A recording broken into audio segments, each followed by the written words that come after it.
Welcome to our deep dive into the world of yoga. You've given us a fascinating mix of sources on yoga history and philosophy, and we're excited to explore it all with you.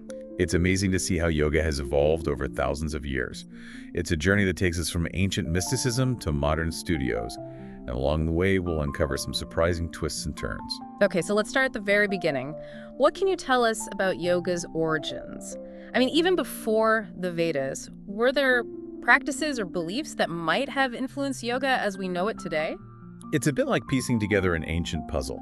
We can see hints of yoga's origins in shamanism, with its focus on altered states of consciousness and the idea of a soul that can travel beyond the physical body. These concepts, while speculative, suggest that yoga might have roots in practices that predate written history.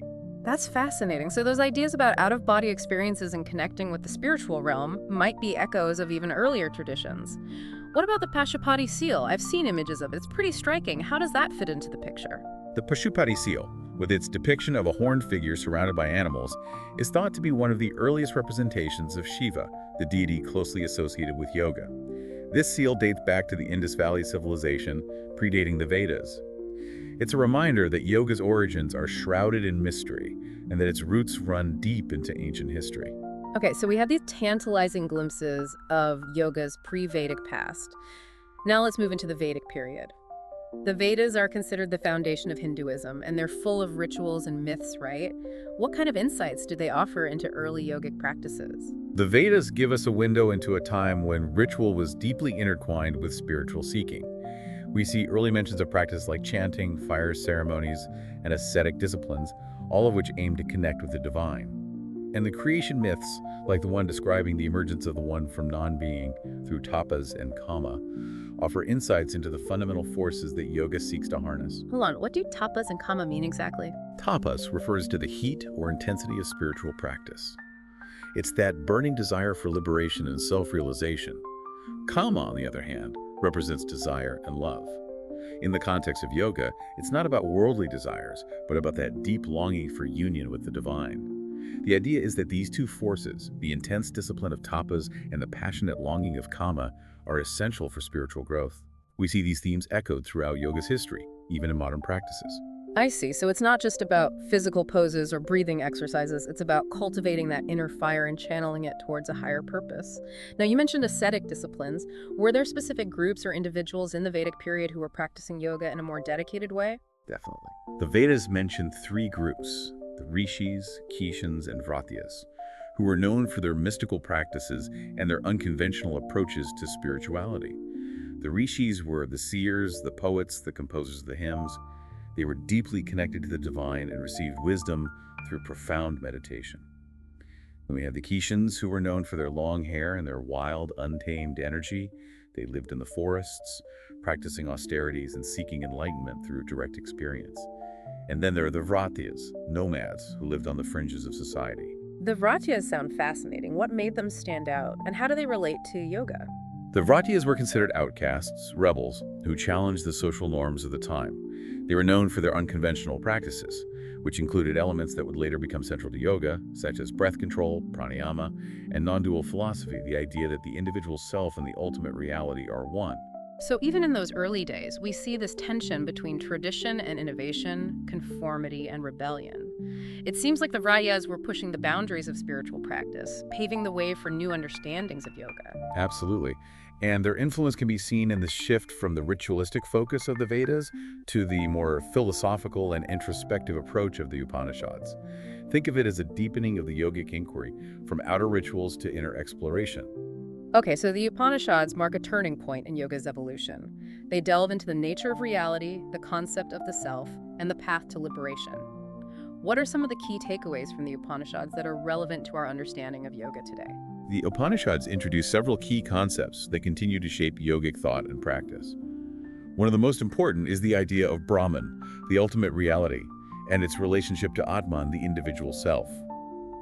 The Upanishads teach that Brahman is the source of all existence, and that Atman's not separate from Brahman, but rather a manifestation of it. This concept is beautifully captured in the famous phrase, Tat Tvamasi, you are that, which emphasizes the interconnectedness of all things.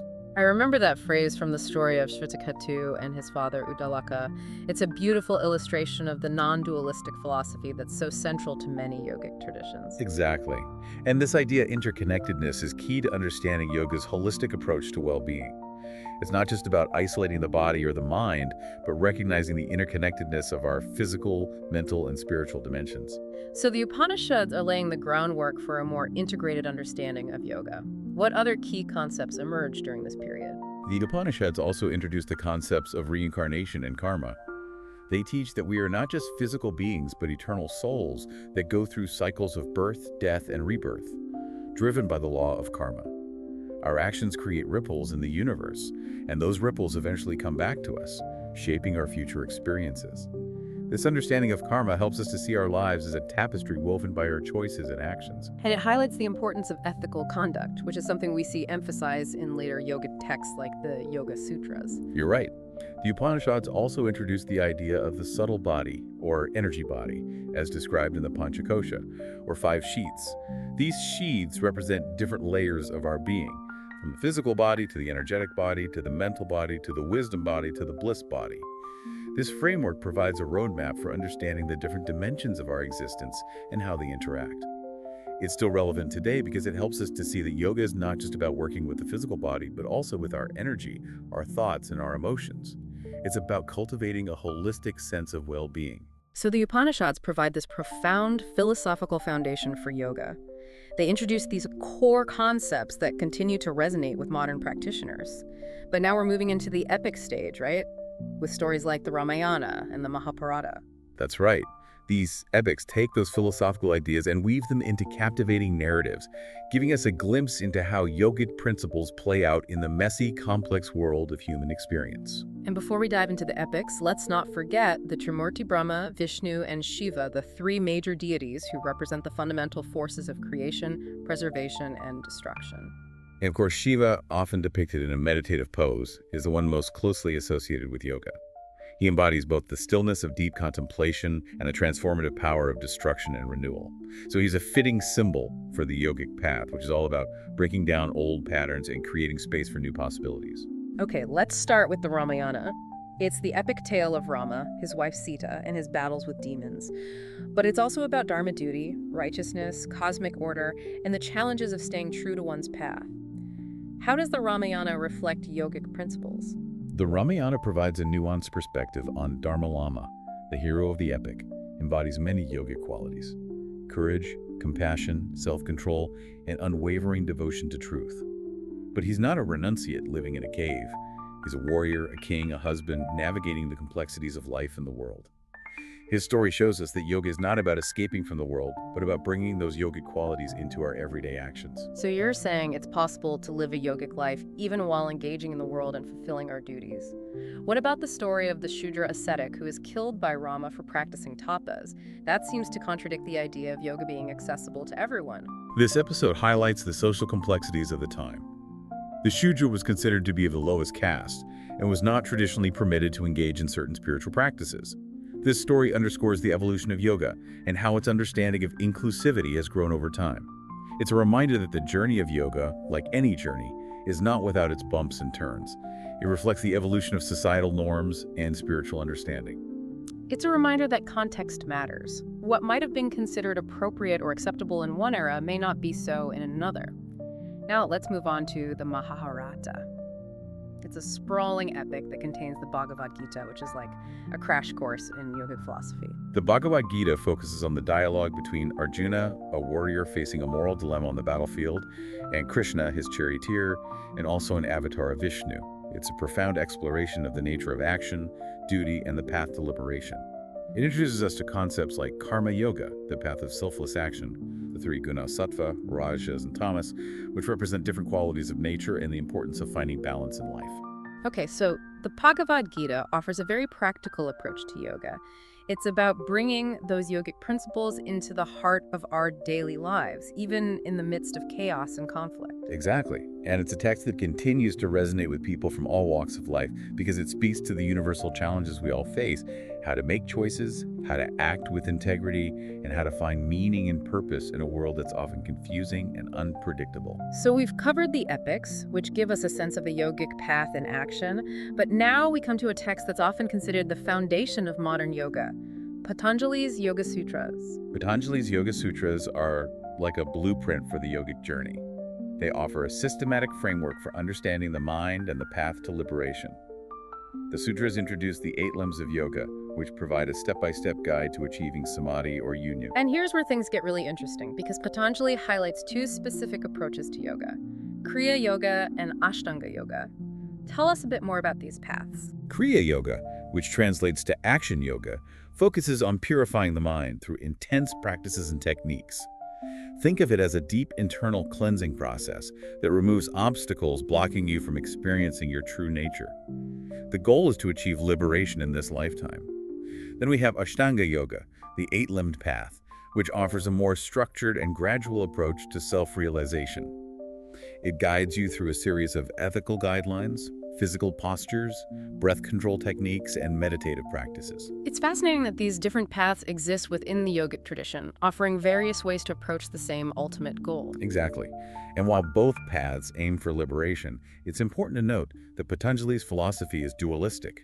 He sees Purusha, the true self, and Prakriti, nature, as distinct entities. So even though we're striving for union, there's still a sense of separation in Patanjali's view. That's right. This is one of the key distinctions between Patanjali's Yoga Sutras and other yogic traditions like Advaita Vedanta, which emphasizes non-duality and the ultimate oneness of all things. Now let's break down the 8 limbs themselves.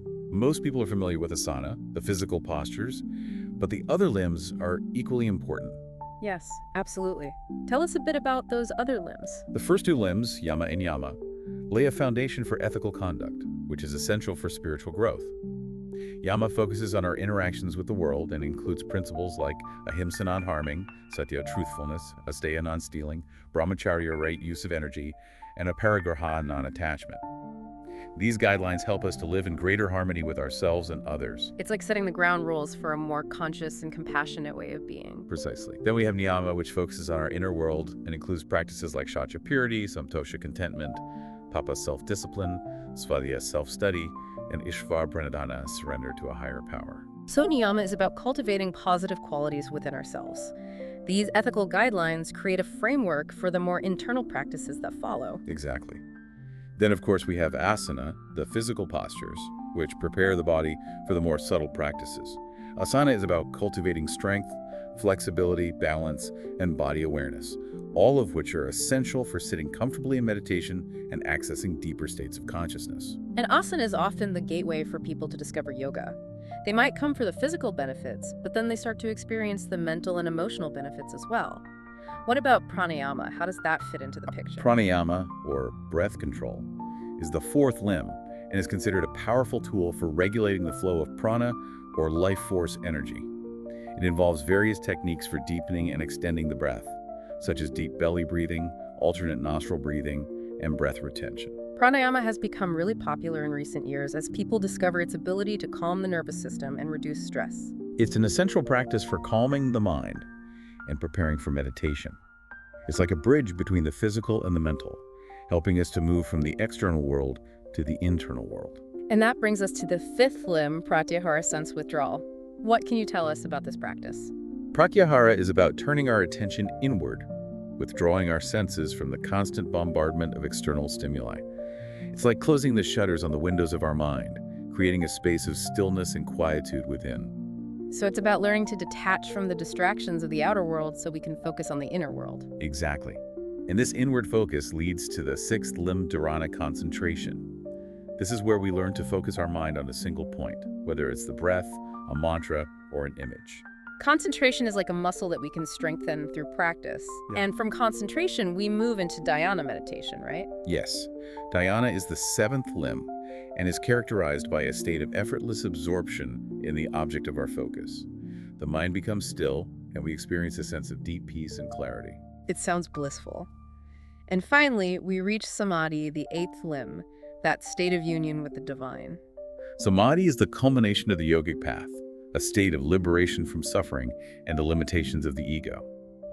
It's a state of pure awareness, where the distinction between the observer and the observed dissolves. It's an incredible journey, from ethical conduct to physical postures to breath control to meditation and ultimately to this state of profound unity. Now let's shift gears and explore Vedanta, one of the 6 schools of Hindu philosophy. I'm curious, what makes Vedanta stand out from the other schools and how does it relate to yoga? Vedanta, which translates to end of the Vedas, focuses on the teachings of the Upanishads and offers a different perspective on the nature of reality than Patanjali's dualistic view. There are various schools within Vedanta, but one of the most influential is Advaita Vedanta. And Advaita Vedanta is all about non-duality, right? The idea that there's only one ultimate reality and we're all a part of it. Precisely, Advaita Vedanta emphasizes the oneness of Brahman and Atman. It argues that the perceived separation between the individual self and the ultimate reality is an illusion, a product of Maya.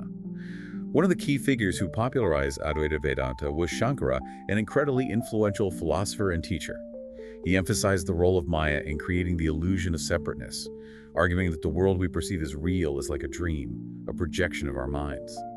So according to Advaita Vedanta, the goal of yoga is to awaken from this dream and realize our true nature as Brahman. That's a profound shift in perspective. And how did Shankara view Buddhism, which also emerged around this time and gained quite a following? Shankara was a strong critic of Buddhism, particularly the concept of anatman, or no self. Buddhism emphasizes the impermanence of everything, including the self, while Advaita Vedanta argues that there's an eternal, unchanging self-Brahman, which we are all a part of. So Buddhism and Advaita Vedanta offer 2 contrasting perspectives on the nature of the self. One emphasizing impermanence, the other emphasizing an eternal, unchanging essence. It's fascinating how these different philosophical schools were grappling with these fundamental questions about the nature of reality and the self. These debates and dialogues helped shape the intellectual and spiritual landscape of the time. They pushed yogic thinkers to refine their ideas and articulate their understanding of the path to liberation. Okay, so we have the dualistic view of Patanjali and the non-dualistic perspective of Advaita Vedanta, 2 different approaches to yoga, both aiming for liberation, but through different understandings of reality. It's like 2 sides of the same coin, each offering a unique perspective on the human condition. Now let's move on to another fascinating and often misunderstood tradition, Tantra yoga. Tantra yoga is often misunderstood because it embraces aspects of life that other spiritual traditions might deem taboo. It challenges the idea that the material world is something to be renounced or transcended. Instead, Tantra sees the material world as sacred and emphasizes the feminine divine, known as Shakti. It sounds like Tantra is about integrating spirituality into everyday life rather than separating the 2. Exactly. Tantra encourages us to see the divine in everything, including our bodies, our senses, and our experiences. It challenges the traditional notion of renouncing the world to achieve liberation, and instead encourages us to embrace the world and find the divine within it. One of the key principles of Tantra is a concept of Shakti, the feminine creative force that is often personified as a goddess. We see this in the various goddesses that are revered in Tantra, like Kali, Durga, and Tara. They are each so powerful and unique. These goddesses are often depicted as fierce and powerful, embodying the energy and dynamism of the universe. They represent the creative and transformative power of Shakti. Tantra also uses various practices to cultivate this energy, including mantras, mudras, and ritual. Can you explain a bit more about those practices? I've heard of mantras and mudras, but I'm not quite sure how they work. Mantras are sacred sounds or words that are chanted or repeated silently to evoke specific energies or states of consciousness. They can be used to calm the mind, increase focus, or connect with the divine. And mudras are hand gestures that are used to direct the flow of prana or life force within the body. They can be used to enhance meditation, balance energy, or promote healing. It's amazing to see how Tantra uses these practices to work with the subtle energies of the body and mind. So Tantra offers a very embodied approach to spirituality. Now let's trace yoga's journey from the ancient world to the West, starting with the impact of empires. I'm particularly interested in the Mughal Empire and its influence on yoga. What can you tell us about that period? During the Mughal Empire, we see the emergence of warrior ascetics who practiced Hatha yoga. This marks a significant shift because it's the first time we see evidence of Hatha yoga being taught in groups. So yoga starts to move out of the secluded caves and ashrams and into a more social setting. Exactly. This shift towards group practice is significant because it paved the way for yoga to become a more social and accessible practice, which is what we see today. But it's also important to note the impact of British colonialism on yoga. I can imagine that British rule had a profound impact on India and its spiritual traditions. How did British colonialism affect yoga? It's a complex and nuanced story. On the one hand, British rule led to the suppression and misrepresentation of many Indian traditions, including yoga street yogis, performing for money, contributed to a distorted image of yoga, portraying it as a spectacle rather than a spiritual practice. However, British colonialism also inadvertently fueled Indian nationalism. The exposure to Western education and values sparked a desire for self-determination among many Indians. And within this context, yoga emerged as a symbol of Indian identity and cultural pride. We see figures like Ram Mohan Roy using yoga to challenge stereotypes of Indians as being weak and submissive. So yoga becomes intertwined with the movement for independence. It's interesting to see how political and social forces can shape the way spiritual traditions evolve and are perceived. That's a key insight. Yoga's journey is not just about philosophical ideas and practices. It's also about the people who practice it and the historical context that shape their understanding and experience. And as we move into the 19th century, we see figures like Ram Mohan Roy playing a pivotal role in translating yogic texts and popularizing Neo-Vedanta, which is a modern interpretation of Vedanta philosophy. Roy's work seems like a bridge between the traditional teachings of India and the emerging interest in yoga in the West. He was a key figure in making yoga accessible to a wider audience, both in India and abroad. He adapted yogic teachings to a modern context and emphasized the universality of its principles. His work helped to pave the way for yoga's eventual arrival in America. So the stage is set for yoga to make its grand entrance into the West. And what a fascinating story that is. We'll have to save that part for our next session. Okay, we're back and ready to dive into yoga's arrival in America. It's amazing to think how these ancient teachings made their way across the ocean and started to take root in a completely different culture. It's a story of cultural exchange adaptation, and sometimes even clashing worldviews. It's a reminder that yoga is a living tradition constantly evolving as it encounters new contexts. So who were the first Americans to embrace yoga? Were there individuals or groups who paved the way for its wider acceptance? One of the earliest groups to be drawn to yogic ideas were the Transcendentalists, a group of writers and thinkers like Ralph Waldo Emerson and Henry David Thoreau. They were fascinated by Eastern philosophy and incorporated many yogic concepts into their writings and lives. I can see how Emerson's emphasis on self-reliance and intuition aligns with certain yogic principles. Exactly.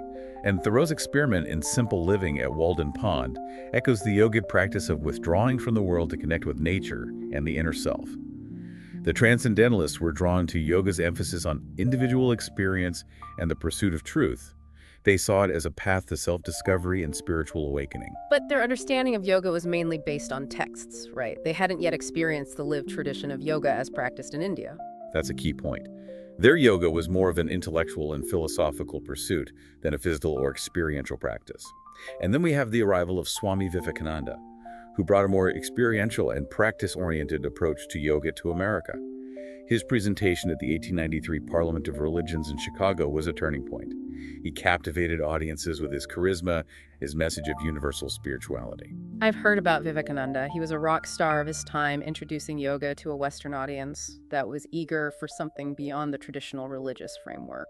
He presented yoga as a practical path to self-realization accessible to people of all backgrounds, and he emphasized the importance of Raja Yoga, which focuses on meditation and mental discipline, and the four yogas framework, which includes Bhakti Yoga, devotion, Jnana Yoga, knowledge, Karma Yoga, action, and Raja Yoga. So Vivekananda was a key figure in bridging the gap between East and West, making yoga more relatable and appealing to a Western audience. Absolutely. He adapted his teachings to the cultural context, emphasizing the practical benefits of yoga for mental clarity, emotional well-being, and spiritual growth. And his teachings resonated particularly strongly with American women, right? You're right. Women were drawn to Vivekananda's message of empowerment and self-realization. They were seeking ways to connect with their inner strength and find meaning beyond the traditional roles assigned to them in society. And Vivekananda established Vedanta centers on both coasts, laying the groundwork for yoga's future growth in America. It's fascinating to see how yoga was received and reinterpreted in this new cultural landscape. So we have the Transcendentalists laying the philosophical groundwork and Vivekananda introducing a more experiential approach. What happens next? How does yoga evolve in the 20th century? The 20th century is a period of tremendous growth and diversification for yoga, both in India and America. It's a time of experimentation, innovation, and adaptation as yoga encounters new scientific perspectives and cultural trends. One of the figures who stands out during this time is Paramahansa Yogananda. I read his autobiography of a yogi, which is considered a spiritual classic. How did he contribute to yoga's evolution? Yogananda brought Kriya Yoga to the West, and his book introduced millions of people to the power of yoga and meditation. He emphasized the scientific basis of yoga, blending ancient wisdom with modern understanding. So he was appealing to a more scientifically minded audience, showing that yoga wasn't just some mystical practice, but a system that could be understood and explained rationally. Exactly. And he founded the Self-Realization Fellowship, which continues to teach his methods worldwide. He believed that all true religions led to the same goal, self-realization, and saw yoga as a universal path to uniting with the divine. So he was promoting a more inclusive understanding of yoga, one that transcended religious boundaries. Yes. And alongside Yogananda's more spiritual approach, we also have Pierre Bernard, who brought Hatha Yoga to America and had a more entrepreneurial spirit. Pierre Bernard, the omnipotent Now there's a character. I've heard stories about his Clarkstown Country Club, which became a hub for yoga and, let's just say, certain kind of free-spirited living. Bernard's story is fascinating and a bit controversial. He was a showman and a bit of a rebel, challenging social norms and pushing the boundaries of what yoga could be. His approach was heavily influenced by Tantra, emphasizing the integration of spirituality and sensuality, which raised eyebrows at the time. It seems like Bernard was a catalyst for bringing Hatha Yoga to a wider audience, even if his methods weren't always in line with the more traditional or ascetic approaches. He was a controversial figure, but there's no denying that he played a role in shaping yoga's early development in America. And he trained a generation of yoga teachers who would go on to spread the practice. So it's like with any cultural transmission, there are these pioneers and trailblazers, and they don't always fit neatly into the box. That's a great observation. And as we move into the mid-20th century, we see yoga in India responding to the growing movement for independence from British rule. Figures like Sri Yogendra and Kuvalayananda play a pivotal role in reframing yoga as a tool for national liberation. They emphasize the physical and mental benefits of yoga, promoting it as a way to strengthen the Indian people and challenge the stereotype of them being weak and submissive. So yoga becomes entangled with the political and social movements of the time. It's no longer just a personal spiritual practice, but a way to assert national identity and pride. Exactly. And this shift in perspective leads to some interesting developments. Sri Yogendra, who founded the Yoga Institute in Bombay, pioneered the field of yoga therapy. He saw yoga as a holistic system for healing and well-being. So he was bringing yoga into the realm of healthcare, recognizing its potential to address physical and mental health issues. And Kuvalayananda, who established the Kaivalyadama Yoga Institute, was a pioneer in scientific research on the benefits of yoga. He conducted rigorous studies on the physiological and psychological effects of yogic practices, which helped to legitimize yoga in the eyes of the scientific community. So they were laying the groundwork for the scientific validation of yoga that we see today. It's no longer just ancient wisdom, but a system that's being studied and understood through the lens of modern science. And this scientific validation was crucial for yoga's wider acceptance in the West. Now, alongside these developments in India, we have Swami Vivekananda in Rishikesh, who founded the Divine Life Society. Vivekananda seems like a pivotal figure in the modern yoga world. What made him stand out? Vivekananda synthesized various yogic traditions into a more accessible and holistic approach. He emphasized the importance of service devotion and a balanced approach to spiritual practice. He was a prolific writer and teacher, and his teachings had a profound impact on the development of modern yoga. He was like a grandfather figure, inspiring generations of yoga teachers who would go on to spread his teachings worldwide. His disciples included Swami Vivekananda, who brought Sivananda Yoga to the West, and Swami Satchidananda, who founded Integral Yoga. Sivananda's legacy continues to ripple through the yoga world today. And then we have Krishnamacharya, who is considered the father of modern postural yoga. His lineage is pretty impressive, right?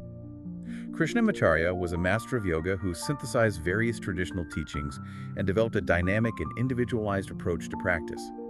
He emphasized the importance of adapting yoga to the needs of each student, tailoring practices to their specific abilities and goals. And he's often credited with revitalizing the practice of Vinyasa, linking breath and movement in a flowing sequence. Two of his most prominent students were Pattabhi Joy, who developed Ashtanga Yoga, and B.K.S. Iyengar, who founded Iyengar Yoga. So Krishnamacharya's teachings branched out and evolved into these distinct yet influential styles of yoga that continue to be practiced worldwide. It's amazing to see how his legacy lives on through the work of his students. He was a visionary who understood that yoga needs to adapt and evolve to remain relevant and accessible. Now, as we move into the late 20th and early 21st centuries, yoga in America explodes in popularity, becoming a mainstream phenomenon. Yoga studios pop up everywhere, and new styles emerge to meet the growing demand. We see the rise of power yoga, Bikram yoga, and countless other variations, each with its own unique approach. It's like yoga became the it thing to do, with celebrities touting its benefits and yoga studios popping up on every corner. And along with this boom in popularity came a booming industry, with yoga clothing brands, accessories, retreats, and teacher training programs. Yoga becomes increasingly commercialized, which raises some interesting questions about its future direction. I can see how the commercialization of yoga could be a double-edged sword. On the one hand, it makes yoga more accessible to the masses, but on the other hand, there's the risk of it becoming diluted or losing its spiritual essence. It's a tension that the yoga community continues to grapple with. Some critics argue that yoga has become too focused on the physical practice, losing sight of its deeper philosophical and spiritual roots. And there are concerns about the commodification of yoga and the potential for exploitation within the industry. So the challenge is to find that balance to make yoga accessible and appealing to a modern audience without losing its heart and soul. Exactly, and that's where the importance of education comes in. It's crucial for practitioners to understand yoga's rich history, diverse traditions, and the full spectrum of its practices. So it's not just about striking a pose, but about understanding the deeper layers of yoga's philosophy and how to integrate those principles into our lives. The journey of yoga is not simply about physical flexibility, but about mental clarity, emotional balance, and spiritual awakening. Yeah. It's about connecting with our true nature and living a more conscious and meaningful life. Now let's delve a bit deeper into some of the specific practices and techniques that make yoga such a rich and multifaceted tradition. Let's start with asana, which is what most people think of when they hear the word yoga. What can you tell us about asana and its benefits? Asana, which translates to seat or posture, is a core element of Hatha yoga, the branch of yoga that focuses on physical practices. Asana involves a wide range of postures designed to stretch, strengthen, and balance the body. The benefits are numerous. They can increase flexibility, improve posture, reduce stress, and enhance body awareness. And it's not just about physical benefits, right? There's a mental and emotional component as well. Absolutely. As we move our bodies with intention and attention, we become more attuned to our breath, our sensations, and our thoughts. It becomes a moving meditation that cultivates mindfulness and self-awareness. So it's a practice that integrates body and mind. Exactly. Asana is about exploring the relationship between our physical selves, our mental states, and our breath. And as we delve deeper into the practice, we begin to understand the interconnectedness of all things. We realize that our bodies are not separate from our minds, our breath, or the world around us. Precisely. And along with asana, another key element of Hatha yoga is pranayama, the practice of breath control. It involves various techniques for regulating the breath, such as deep breathing, alternate nostril breathing, and breath retention. The benefits of pranayama are profound. They can calm the nervous system, increase energy levels, and enhance mental clarity. Pranayama has become really popular in recent years. People discover its ability to reduce stress and anxiety. It's like a built-in tool for regulating our nervous system and calming our minds. In yogic philosophy, the breath is seen as the bridge between the body and the mind, and pranayama is a powerful tool for influencing both. By regulating our breath, we can calm our minds, reduce stress, and access deeper states of awareness. It can be incredibly transformative. Now, beyond the physical practices of asana and pranayama, yoga also offers a wealth of mental and spiritual practices designed to cultivate inner peace, wisdom, and self-realization. What are some of those practices? These practices include meditation, mantra repetition, visualization, and self-study, which are all designed to help us explore the inner landscape of our being and connect with our true nature. Let's start with meditation, which is probably the most well-known of these practices. What can you tell us about meditation and how it's used in yoga? Meditation is a practice that involves quieting the mind and cultivating a state of focused awareness. It can be practiced in various ways, from focusing on the breath to repeating a mantra to simply observing thoughts and sensations without judgment. The benefits of meditation are well documented. They can reduce stress, improve focus, increase emotional regulation, and foster a greater sense of inner peace. And in yogic philosophy, meditation is seen as a path to self-realization. Exactly. It helps us transcend the limitations of the ego and connect with our true nature. Now, another powerful mental practice is mantra repetition, also known as japa. I've always been intrigued by mantras. What are they exactly and how do they work? Mantras are sacred sounds, or words that are chanted or repeated silently to evoke specific energies or states of consciousness. They can be used for various purposes, from calming the mind to increasing focus to connecting with the divine. The repetition of mantras can create a sense of rhythm and harmony within the body and mind, fostering a deeper connection to the present moment. So it's like using sound and vibration to shift our energy and our awareness. Precisely. And then we have visualization, another key yogic practice, which involves using the power of imagination to create positive experiences and outcomes. Visualization can be used to enhance well-being, reduce stress, and promote healing. So it's like using the power of our minds to shape our reality. In yogic philosophy, visualization is seen as a powerful tool for manifesting our intentions and aligning ourselves with the flow of the universe. And finally, we have self-study or svadhyaya, another essential aspect of yogic practice. What does self-study involve? Is it like journaling or introspection? It can involve journaling, reflection, contemplation, and the study of yogic texts. It encourages us to turn our attention inward, explore the depths of our being, and cultivate self-awareness. It's about understanding our patterns of thought and behavior and ultimately realizing our true nature. So self-study is like holding up a mirror to ourselves, seeing ourselves more clearly, and understanding our place in the larger scheme of things. It seems like yoga offers a really comprehensive and holistic approach to well-being, encompassing practices for the body, mind, and spirit. It's a journey of self-discovery and transformation, a way to live a more conscious, compassionate, and fulfilling life. And while the practices themselves are incredibly valuable, it's important to remember that the true essence of yoga lies in how we integrate those practices into our daily lives. So it's about taking those lessons off the mat and applying them to our relationships, our interactions with the world. Exactly. Yoga is not just a set of exercises or techniques. It's a way of being in the world, a path to living with greater awareness, compassion, and purpose. And as we delve deeper into the practice, we discover that yoga has the potential to transform not just our own lives, but the world around us. That's a beautiful sentiment and a perfect segue into our next session, where we'll explore the future of yoga and its potential to shape the world we live in. We've covered so much ground in this deep dive, from ancient mystics to modern studios. It's amazing to see how yoga has woven its way through history, constantly adapting and evolving. But now I'm curious, what's next for yoga? What does its future hold? It's a fascinating question, isn't it? Yoga stands at a crossroads, facing both exciting opportunities and complex challenges. One of the key challenges, as we touched on earlier, is maintaining the integrity of yoga amidst its increasing commercialization. Yeah, it's hard to ignore the explosion of yoga brands, products, and marketing campaigns. Sometimes it feels like yoga has become more about outward appearance than the inward journey. It's a valid concern. As yoga becomes increasingly mainstream, it's crucial to remember its deeper purpose. It's not just about physical fitness or trendy apparel, but about cultivating self-awareness, compassion, and a connection to something beyond ourselves. So how do we navigate this tension between yoga's growing popularity and its spiritual roots? How do we ensure that it doesn't become just another fitness fad? I think it starts with approaching yoga with discernment and intention. It's about seeking out teachers who are committed to transmitting the essence of yoga, not just the physical postures, but the ethical principles, the mental discipline, and the spiritual insights that form its foundation. And it's about recognizing that the real transformation happens not just on the mat, but in the way we live our lives off the mat. It's about integrating those yogic principles, like non-harming truthfulness, self-discipline, and contentment into our daily actions and interactions. Exactly. Yoga is not just something we do for an hour on a mat.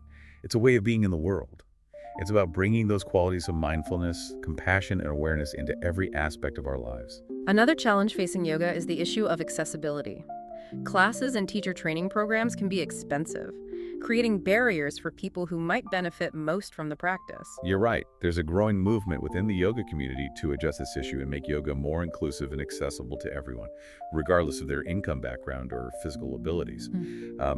We're seeing more community-based yoga programs, sliding scale pricing options, and online resources that make yoga more affordable and accessible. There's also a growing awareness of the need to represent the diversity of the human experience within the yoga world, welcoming practitioners of all ages, body types, and abilities. It's encouraging to see this shift towards greater inclusivity. It feels like yoga is starting to embrace its potential to be a truly transformative force for good in the world. And it's not just about making yoga more accessible to different populations. It's also about recognizing the diversity within the yoga community itself. Yoga is not a one-size-fits-all practice. There are many different styles and approaches, each with its own unique emphasis and benefits. What works for one person might not work for another. The key is to find what resonates with you and honor your own individual path. So it's about exploring the vast landscape of yoga and discovering the practices that best support our own well-being and spiritual growth. Exactly. And I think the future of yoga will continue to be shaped by this diversity and adaptability. We'll likely see new styles emerge, old traditions reinterpreted, and technology playing an even greater role in how yoga is taught and practiced. It's exciting to think about the possibilities. What role do you see technology playing in the future of yoga? Technology has already had a significant impact, making yoga more accessible through online classes, apps, and virtual communities. This has been especially important during times of social distancing and limited access to in-person studios. And as technology continues to evolve, we can expect to see even more innovative ways to experience and practice yoga. Do you think there's a risk of losing something essential in the transition to online platforms? I'm thinking about the energy exchange between teacher and student, the sense of community that develops in a shared space. It's a valid concern. There's no doubt that the energy of a group practice and the presence of a skilled teacher can be profoundly impactful. But technology can also be a tool for connection. Online platforms can create virtual communities, bringing people together from all over the world to share their love of yoga.